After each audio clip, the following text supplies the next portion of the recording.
关心所谓身份证因为各自保护的争议话题，所谓部长唐凤今仔是表示讲，治安的疑虑大部分拢是发生伫政府的交换资料的时阵，所以敢会继续来推动，就要看个人资料保护委员会的决定哦。所谓部伫明年底卖来协助治安防护，需要上高级的下级机关来导入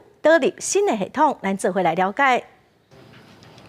因为考虑各自敢会流出去等等的治安争议，行政院会决议暂停换所谓身份证，因为已经开10亿啊。甲厂商协商，若是破局，敢会全面爱付这条钱。所谓部长唐凤11日去立法院强调有关治安的疑虑，所谓身份证的问题，并不是卡片本身。所以身份证不推的理由是什么？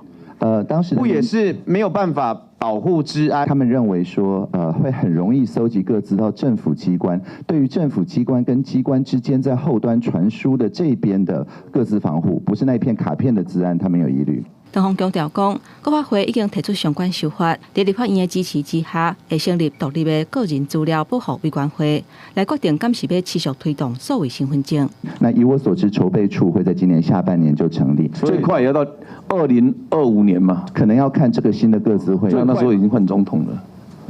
哦，所以因为新的各自会就很可惜，我没办法蔡总统哦拿不到他任内第1张的那个数位身份证哦。唐凤表示，所谓部伫明年年底进前，会伫全国各组的下级机关完备治安机制，引入政府资料传输平台等等的技术甲验证，来确保相关的技术会当得到未来独立机关的信任甲使用。记者综合报道。